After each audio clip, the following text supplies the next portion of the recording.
Hello, Tim Sandle here.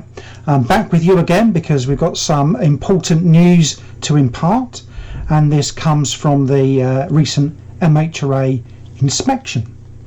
And the MHRA inspection raised 3 points of significance to cleanrooms, and these centred on operator behaviour.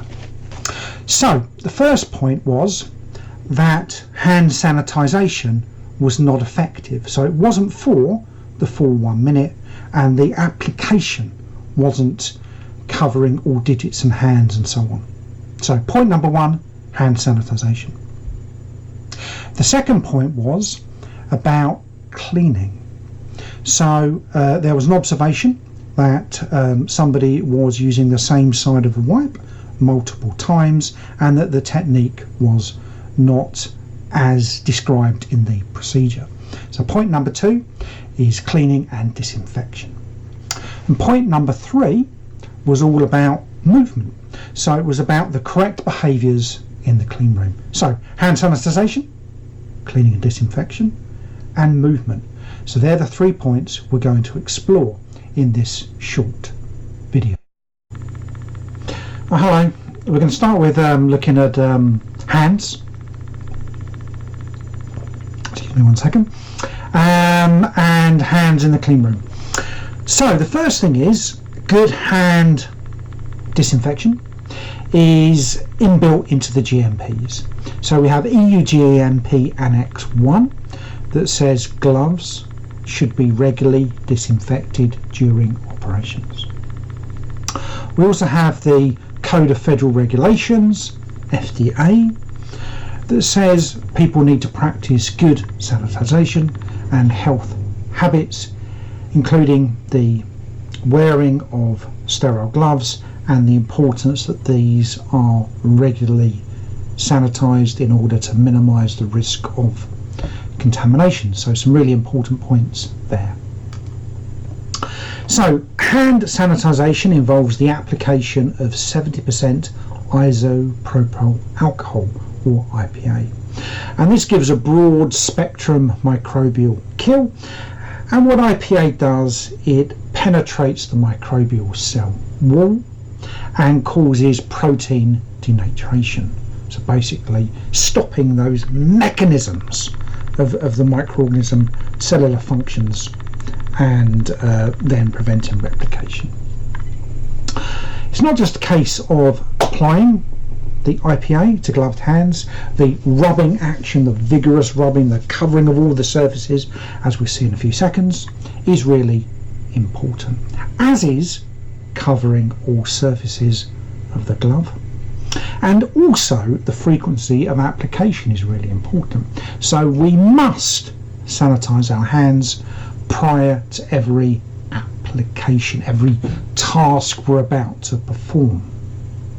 And also, if we just happen not to be doing anything, then it's good practice to practice glove sanitisation every 15 minutes.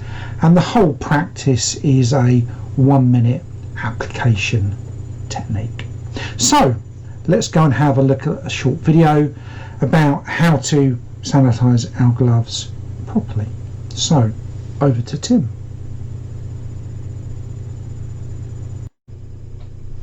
Okay, so let's deal with the subject of hand sanitisation.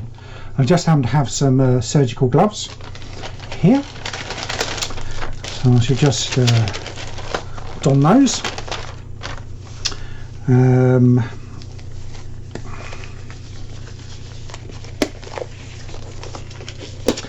Okay, one, and the second one.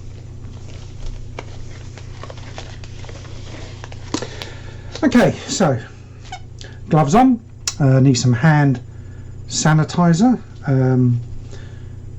No, that's not the right alcohol content. Use the right one. Okay, so hand sanitizer, gloves, hands. What I've got to do is put on the right quantity. Also need to make sure that we're going to run for the minute, so I'm having to have my handy timer here. So let's get that going. Excellent. Okay, so let's apply the requisite 0.2 ml hand sanitizer.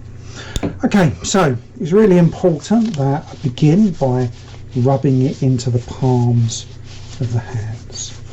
And now I want to make sure that the other side of the glove is receiving a liberal application of the hand sanitizer. Now I need to make sure that I'm applying the hand sanitizer over the lengths of each finger and thumb, and on the other hand as well. So really making sure it's reaching all of the surfaces. And then it's really important to make sure, a bit more rubbing, that I'm going to do the fingertips as well. So really get into that kind of motion there, as you can see, and then it's the old thumb twist. Okay, so that's where you really make sure that you've got it everywhere, and then a kind of a final rub over like that, and we have sanitized hands with 1 minute application. Alrighty, so we're now going to have a look at cleaning and disinfection. So cleaning and disinfection is of fundamental importance as part of contamination control within the clean room. So it's really important when we're applying a disinfectant or a detergent using a wipe, which might be a wipe that we're spraying, or it's a pre-saturated wipe, that we're working always from the cleanest area to the dirtiest area, not the other way round, because we're just going to entrail contamination.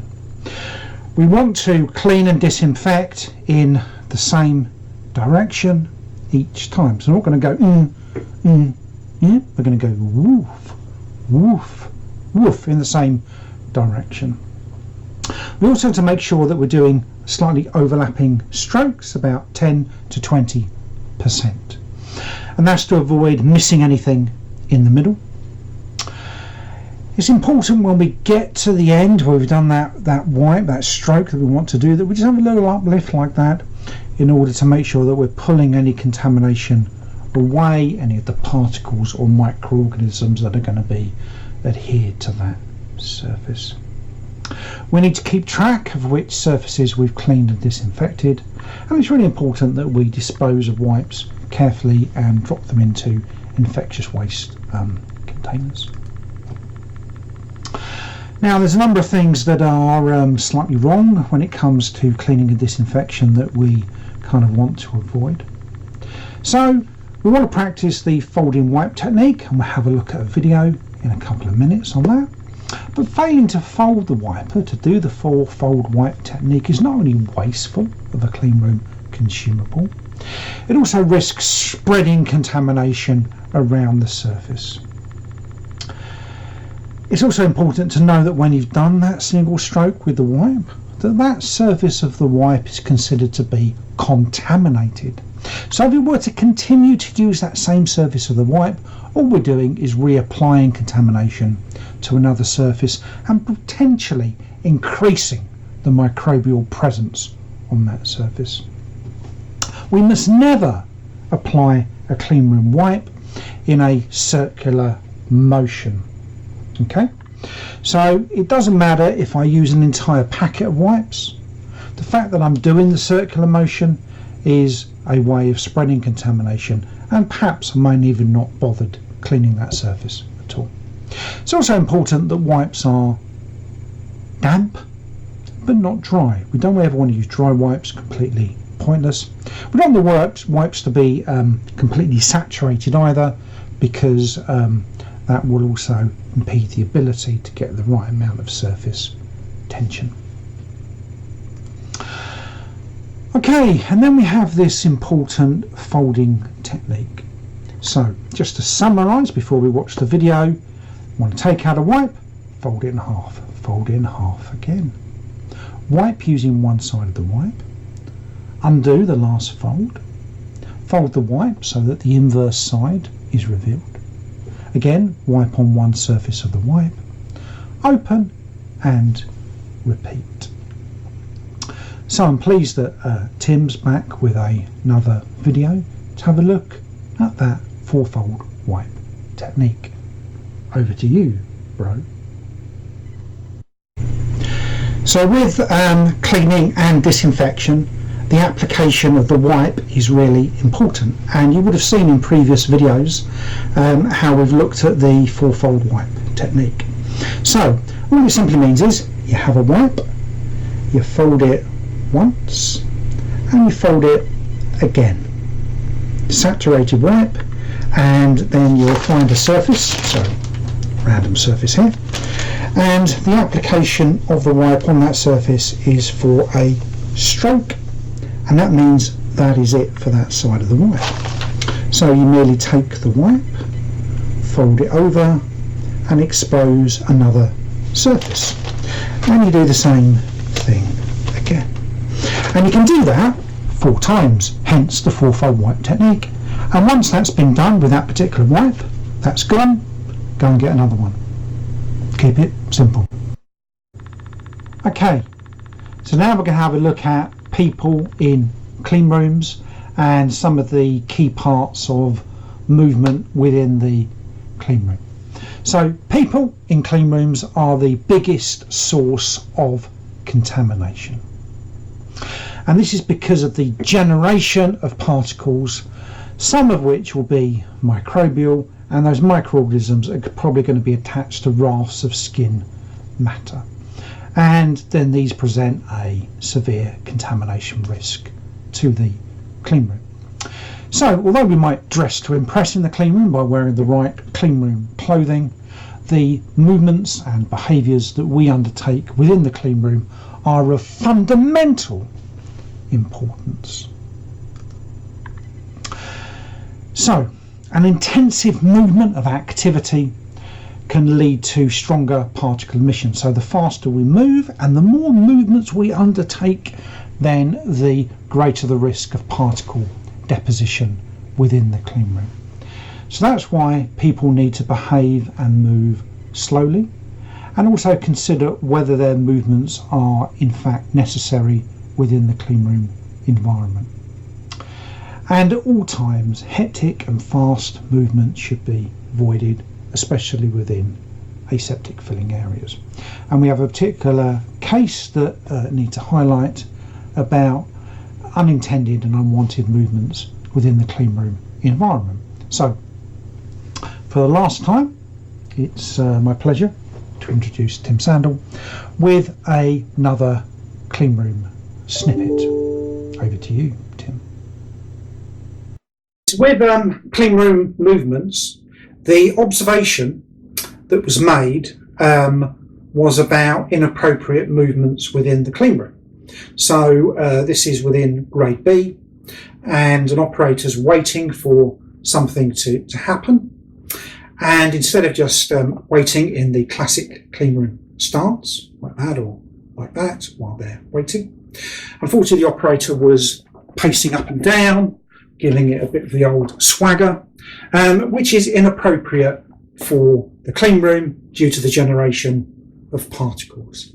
So movements need to be, when they're necessary, slow and deliberate, but most of the time it's standing still, like this, like this, like this, hands and arms away from touching the clean room suit. And that's what clean room movements and behaviours is all about, minimising that contamination impact. Okay, well, that brings this video to its end, and thank you very much for listening.